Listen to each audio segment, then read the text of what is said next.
How he is. Well, as you've probably seen, it's something I never talked about before, but it's always fascinated me. You've seen they found a whole bunch of glyphs at Nazca in Peru that were undiscovered before. Many of them strange shapes and strange creatures. Now, the Nazca lines have fascinated me since the time I was a child.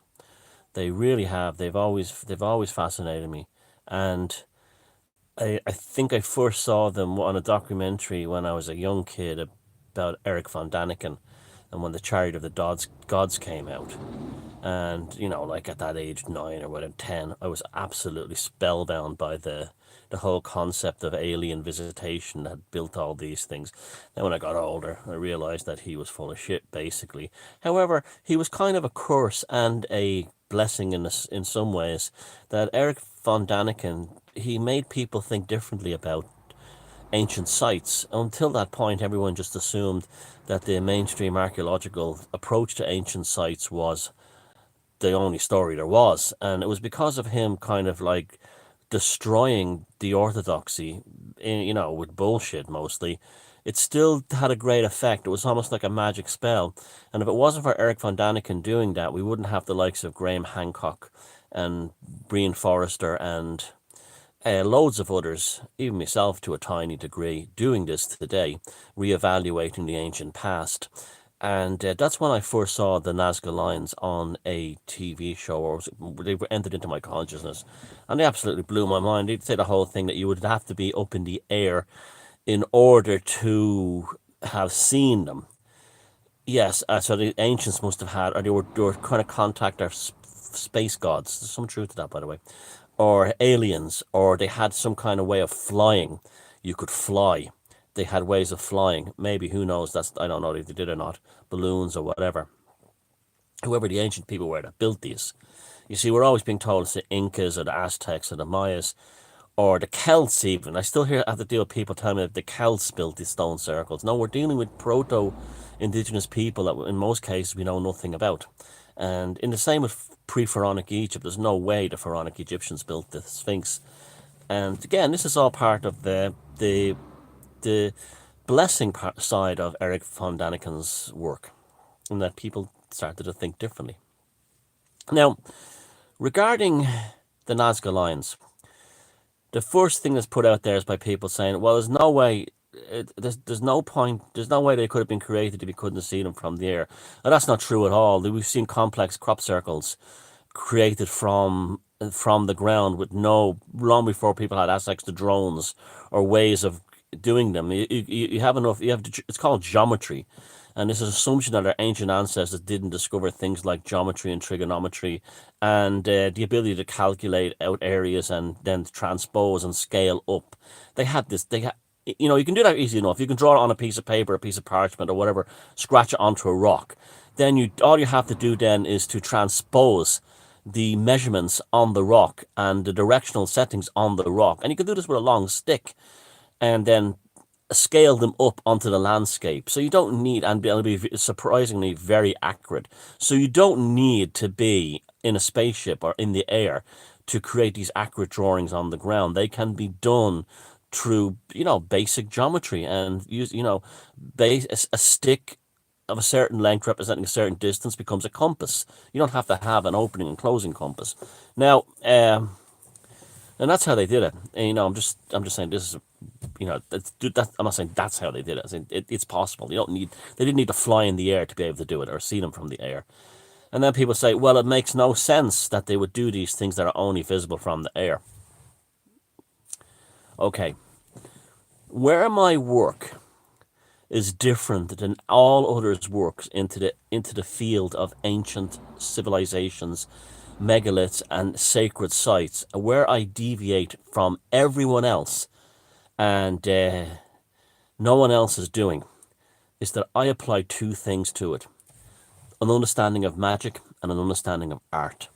And that's the thing. It's this assumption that these people were doing it for reasons beyond the aesthetic or reasons beyond the spiritual. And that's a fatal flaw that many alternative researchers make within the study of ancient civilizations. So, for instance, the classic ones I was talking about yesterday, where you have a dome over. Oh, it's a spaceship. No, it's a shamanic. It's a shaman dressed up in the animal costume, and that's this kind of thing goes on all over. So, magic and art is the template that I work upon when studying ancient sites and ancient civilizations. And I think I'm probably the only one doing it. And when I say by art, I don't only necessarily mean graphic design. I'm talking about folklore. I'm talking about literature. I'm talking about painting. I'm talking about sculpture. Art in the broadest sense. And we know that art and magic are the same things. And so this is how I approach these things. And this is why I think it's given me an awful lot of success and captured the imagination of other people when they see my work into this field. Now, I've always used magic and art as a template to tackle all the subjects I've spoken about over the years. It is the underlying boilerplate of which all my work is based upon. And so, taking this to Nazca, let's talk about the spiritual and artistic impetus or lives of the people who created these glyphs on the plains. You're talking about thousands of years ago. Now, even if they were an advanced civilization, they would have probably had a greater connection with cosmology than we do today. You see, the thing is that people, when they say advanced civilization, they automatically assume that they had electric cars, electric light systems, cities, mass public transport systems, helicopters, airplanes. You can be an advanced civilization and have none of those things. You can be an advanced civilization and have no electric lighting. You could find lighting from other sources. Maybe they experimented and created lighting through things like phosphorescence. Imagine that you have a plant or an animal in your house, and you actually take a sample of the tissue from that, the phosphorescent tissue, and then you find a way to grow that or hybridize that with something else. So when it gets dark, this plate or wall of phosphorescent organic material begins to glow and lights up your inside of your house automatically. Now you see, it's true. You see, this is why this is the biggest problem. We're always imposing our version of technology upon the ancients. There are other forms of technology, just like there are other forms of agriculture, and they go in different directions. And this is the biggest mistake. Now, in terms of why would they do the glyphs, I'll tell you why. If you look at Mesoamerican cosmology, it's an astrology. We'll talk about in terms of the zodiacs of the Mesoamericans. We still you see this assumption. I have people coming here to Ireland, and you see things that were created by the ancient Proto-Europeans long before the Celts, and they'll say, "Oh, this is clearly Taurus. This is clearly Libra. This is clearly Capricorn." They didn't use the Babylonian, Sumerian, Indo-European zodiac. Now, there are certain things you can look at the sky and they jump out right away. Orion definitely looks like a man, with a belt. There's no doubt, that was probably commonly seen. Leo does look like the side profile of a lion, but you're only going to notice that if you live in a place where there are lions. So that Inuit people would have never seen a lion or a cat or a tiger. So they wouldn't have seen that. So you can't apply Leo the lion to that. The same with lots of them that stand out. That's Leo, and Taurus does really look like a bull, and in terms of how the simulacrum of the shape of the stars and how you see them. But most of the sky you could create numerous constellations from any shape and numerous designs, and then create a cosmological mythology, supernaturalism connected to it. So therefore they'll say, why is there a big hummingbird on the plains of Nazca? Well, these things are so old that, remember, the stars shift in the sky. The stars in the sky are different. Like the North Star is in a different place, the pole star, Polaris, than it was thousands of years ago. And so the stars shift in the sky because of our rotation through the Milky Way, and the Milky Way's rotation through the cosmos, as well as the other sort of like regulatory things, such as like the precession of the equinox and so on. So that they change the shapes of the stars in the sky. So therefore, it seems logical to me that the plains of Nazca represent the constellations as the ancient people who built them perceived them. So they saw a hummingbird or the big man, which might have been Orion in a different position, and so on. Now, why do we do this? Well, the same reason why the Greeks didn't do it. See, there's a theory, a very good theory, that Greek society went into decline when they took the gods from nature. The gods lived among them in nature, in fields and groves and lakes and rivers, classic Indo-European animism. And they took those gods and placed them in the heavens, and then they became detached.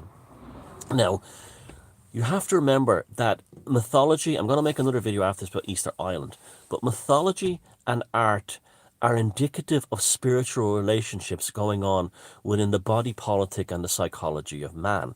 So therefore, the removal from the Greek or the Hellenic pantheon, from the fields and the groves and the trees and the rivers and the lakes and the seas, and putting them into the heavens, was probably indicative of demographic and behavioral and cultural changes and dynamics taking place in Hellenic society at the time, whereby the gods started to seem distant.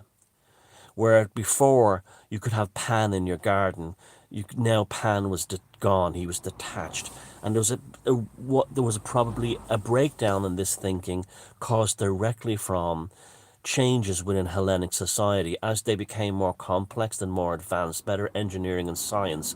An elite started to develop. The elite then became detached from the body mass of the people, where in the past they would have been shamans who were around the people. When they entered into the symposium locked behind Doric columns, they were then detached from the masses of society, of ancient Greek society, and therefore the elites had left the people, and then by psychological transference the gods had left for the heavens. And this then developed into the whole idea later on of God not being on this planet and not being a spiritual dimension, being up there in heaven. The reverse happened, I think, or something similar, with the people who created the Nazca lines. They had their constellations in the sky, the hummingbird, the giant man, and all the other glyphs. And they were probably feeling like their gods had abandoned them, that their gods had slipped away from them. Maybe their plains, maybe their agricultural system was breaking down, nutrients were leaving the soil, climatic changes, or maybe all kinds of things. And maybe these glyphs were created as a means of drawing the gods back down to earth. Now, when I say the gods, I'm not talking about them flying in a spaceship from Beta Reticuli to stick an anal probe up your backside. I'm talking about the god energies, the god force, the archetypal animism that they were trying to re-encapsulate back into the society of these ancient people in order to create a restorative element within the dynamic of the society in a spiritual, magical, and artistic sense that wasn't there before. And that's what I think was going on. And I think that there's other aspects. I've been looking up, well, not recently, but a while back, I was looking into Mesoamerican cosmology. Now, I know these people came later again, but again, like in my book, The Druid Code, the Druids definitely inherited a proto-shamanic school of thought from previous cultures. And it just like the Christians developed it from the Druids and so on. And the Catholic Church definitely dipped very deeply into the font of classical paganism, both Hellenic and Latin Roman. Now, which is the same thing anyway, and also Persian. But anyway, the cosmology was interesting. They not only counted the stars in the sky in terms of creating constellations and mythologicalizing them, but also the Milky Way. And not only the Milky Way as the band of stars which crosses the heavens, but within the Milky Way, there are patches of blackness that are, there's nothing there. Now, the current cosmological model claims that these are black, dense masses of gas that exist within the universe and are caught within the gravitational pull of the Milky Way and end up sitting between stars. And they're just black gaseous masses. I have another theory on this. I believe they're places where matter doesn't exist and there's nothing in there. There are parts of where, if you've done a magic ritual, and you can often see reality collapsing around you. If you do some of the more, some of the more intense shamanic rituals, you'll notice your peripheral vision changes drastically. Basically, everything outside a limited field of vision dies. You'll see it on magic mushrooms as well. This is the collapse of the material universe that your mind, the matrix, whatever you want to call it, that your mind is generating in tandem with the field. And these black patches inside the arms of the spiral Milky Way took on a very deep and profound mystery to the Mesoamerican astrological concepts and pantheon. They included them as well. To them, that may have represented something like the gates to the abyss and somewhere else. And they probably thought that their gods were falling into the abyss and leaving them, detaching from them down on the plains of Nazca.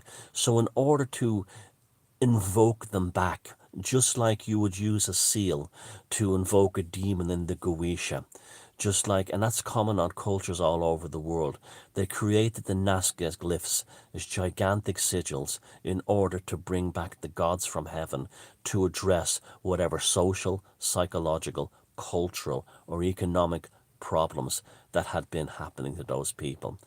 Magic and art is a great key to explore into the ancient world and the ancient people, and not just the magic and art of the past or of indigenous people, but the magic and art of the present. Take care, and I'm doing another video on Easter Island in a few minutes. Oh, and people have asked me, you seem obsessed as why I'm doing the videos in the car. There's two reasons for this. One is peace and quiet. The cats aren't jumping all over me. Secondly, the Wi-Fi where I live is absolutely atrocious. I could make a video, do it nice and polished, edit it, and it wouldn't be up until tonight.